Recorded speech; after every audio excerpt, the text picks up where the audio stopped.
Enfin une victoire pour les Gunners et en plus contre le rival Chelsea dans le derby londonien. London is red et ça fait plaisir.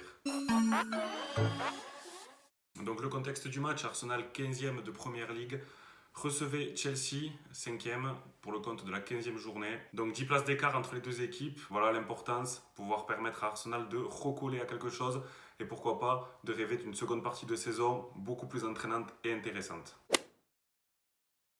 Donc défensivement, tout d'abord, je nous ai trouvé assez solides face aux attaquants de Chelsea qui, je pense, n'étaient pas non plus dans un bon jour, ce qui nous a facilité la tâche. Nos deux latéraux, Tierney et Bellerin, ont fait un bon match à l'ensemble, qui ont su apporter du soutien offensif à nos attaques, qui ont également su apporter du surnombre sur nos ailes. Par contre, pour ce qui est de notre paire axiale, donc Pablo Mari et Holding, moi Holding, vraiment, j'ai beaucoup de mal, c'est toujours le cas même après ce match.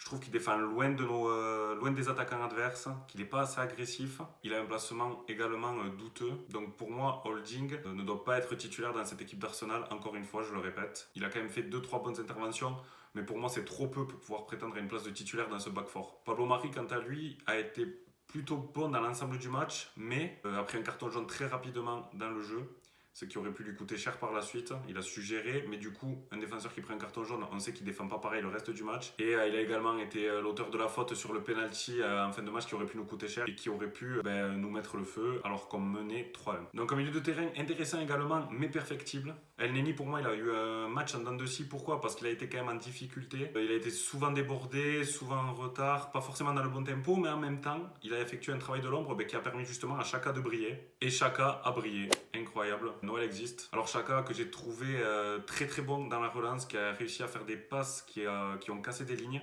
En fait, Xhaka qui a tout simplement pour une fois joué vers l'avant, et bien on voit que quand il joue vers l'avant de suite, ça apporte du danger, ça apporte de la verticalité et c'est ce qui nous manque au milieu de terrain. Et si Xhaka il est capable de reproduire des matchs comme il a fait hier, je pense que ça peut être très intéressant. Après, on sait qu'il a déjà eu des matchs sur lesquels il a sorti des éclairs de génie, comme ça a été le cas hier. Mais ce qu'il faut, c'est de la régularité. Et là, Xhaka, il n'a jamais eu cette régularité depuis qu'il est venu à Arsenal.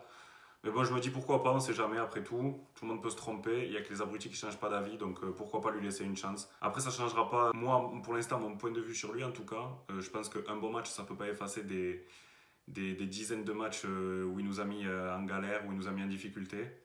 Donc à voir sur la suite, est-ce qu'il est capable de reproduire des performances avec un niveau de jeu élevé comme hier. Et puis surtout, on a pu voir du coup une complémentarité avec El Neni, une complémentarité qu'il n'y avait pas forcément avec Ceballos.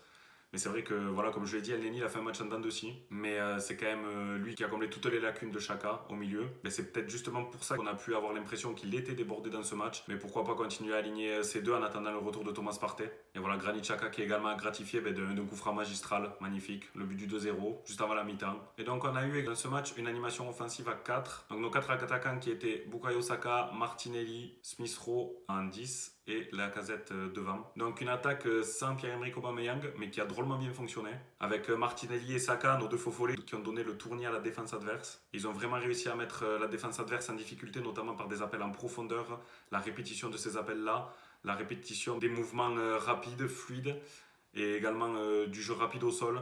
Mais vraiment, là où je les ai trouvés très bons, c'est dans la profondeur, dans le dos de la défense. Qu'est-ce qui a fait qu'ils ont réussi à se montrer dangereux dans ces espaces-là? Pour moi, c'est tout simplement Lacazette. Lacazette qui joue énormément en décrochage et qui forcément attire du coup des défenseurs adverses. C'est le principe de l'entonnoir. Il attire des défenseurs adverses vers le centre, ce qui libère forcément dans le dos des défenseurs des espaces, lesquels ont profité à Martinelli et à Saka. Et c'est vraiment ça, je pense, qui a mis du danger. Une attaque pour fonctionner, il faut qu'elle fonctionne ensemble, il faut qu'elle soit coordonnée, il faut qu'il y ait une certaine alchimie. Et moi hier, du coup, j'ai trouvé en tout cas un début d'alchimie et je pense que c'est vraiment à travailler. Après, avec Ousmane Aubameyang, à voir, mais c'est vrai que l'apport de Lacazette à ce niveau-là est très important et très intéressant puisque c'est lui qui permet de libérer ces espaces et de jouer également des déviations en une touche pour ces ailiers qui partent en profondeur. Donc le travail de Lacazette hier, pour moi, il a été prépondérant et je pense que c'est un des grands artisans de la victoire hier. Même si encore une fois, c'est vrai qu'il gâche un peu devant le but, il a une ou deux occasions qu'il peut mettre au fond. Mais bon, Martinelli aussi en a eu, voilà, il faut qu'on soit plus efficace devant le but, mais ça c'est un problème général, je pense. Et Smith Rowe qui a également dans ce milieu de terrain-là, enfin dans cette attaque-là, parce qu'il joue 10 milieux offensifs, qui a également, je trouve, eu son mot à dire, même si je l'ai trouvé encore un petit peu timide, mais on sent qu'il y a quelque chose, on sent qu'il y a du potentiel. Et ça fait vraiment bien fou de jouer avec un vrai numéro 10 et on voit de suite la différence au niveau de l'animation offensive. Mais quel plaisir en tout cas de voir cette attaque-là, pétrie de talent, quand on sait qu'on a encore Aubameyang sur le banc, Nketiah, même des joueurs comme Balogun, comme Nicolas Pepe également qui est rentré. Mais enfin, quel plaisir en tout cas de voir cette ligne d'attaque très jeune, certes, mais qui apporte justement un vent nouveau à Arsenal, Martinelli, Saka, Smith Rowe. Et quand ça fonctionne de la sorte et quand on y met cette envie, ben ça peut que marcher. Je pense notamment à Martinelli. Martinelli, pour moi, c'est vraiment le symbole justement de cette détermination. Et peut-être qu'elle est apportée par la jeunesse, mais Martinelli, c'est vrai que dès qu'on le voit partir en chevauché, il apporte une détermination, il est déterminé dans tout ce qu'il fait, il a vraiment cette grinta. Et moi, c'est vraiment les attitudes que j'ai envie de voir. Et je trouve qu'il arrive à amener ça à ses coéquipiers lors des matchs. Et ça, c'est très très précieux. Alors, moi, les différents questionnements que j'ai à la fin du match, c'est forcément, est-ce qu'on doit continuer à avoir une attaque dans laquelle Pierre-Emerick Aubameyang n'est pas titulaire? Est-ce qu'il faut s'enflammer sur ce match? Parce que certes, on a gagné 3-1 en menant à un moment donné 3-0. Mais on a marqué sur coup de pied arrêté et sur un but un petit peu chanceux. Je me dis également qu'on a eu de la chance plusieurs fois dans le match. Tout d'abord avec ce coup franc de Mount sur le poteau dans les premières minutes. D'ailleurs, pour revenir très vite fait sur Xhaka, à ce moment-là, j'avais qu'une envie, c'est qu'il ne soit pas sur le terrain. Il m'a fait mentir.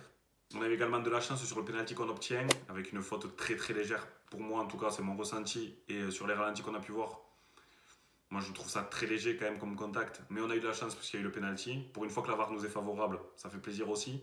Mais du coup, je me dis, est-ce qu'on n'a pas été un petit peu chanceux avec également ce but de Saka, le penalty sorti en toute fin de match par Bernardo. On a eu une part de talent, de courage, de détermination, mais je pense qu'on a également eu une part de chance. Alors c'est pour ça qu'aujourd'hui je m'enflamme pas. Donc c'est pour toutes ces raisons-là que même si je suis très très heureux et qu'est-ce que ça fait du bien de gagner enfin un match, qui plus est contre les Blues. Mais j'attends vraiment de voir si on va réussir à confirmer cela dès mardi contre Brighton et par la suite contre West Bromwich. Donc normalement 2 adversaires qui sont à notre portée. Là on est censé faire 6 points sur 6. Est-ce qu'on va réussir à confirmer cela sans notre meilleur buteur de l'année dernière, Pierre-Emerick Aubameyang, ou est-ce qu'il va être intégré du coup dans cette attaque là? Mais du coup là j'ai envie de dire, pour le coup c'est des choix de riches. En tout cas ça a été un match très encourageant. Est-ce qu'Arteta a enfin trouvé la solution à nos problèmes? Peut-être. Je militais pour le Arteta out depuis 2 semaines sur les 2 derniers matchs. J'étais vraiment pas pour, comme je l'avais expliqué dans ma première vidéo. J'espère vraiment qu'il va me faire mentir. J'espère que tous les Arteta in seront contents de nous dire qu'on avait tort. Parce que moi, ce que je souhaite le plus, c'est avant tout la renaissance d'Arsenal et voir Arsenal sortir de ce mauvais pas. Après, que ce soit avec Arteta, avec Xhaka, sans Arteta, sans Willian, avec Willian, peu importe.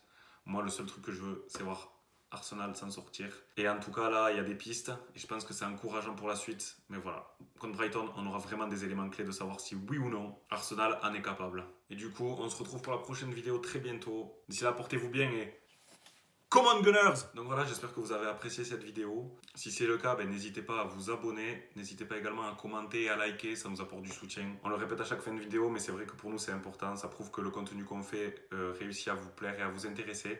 Donc surtout, n'hésitez pas à donner votre avis en commentaire, à partager la vidéo si elle vous plaît. Voilà.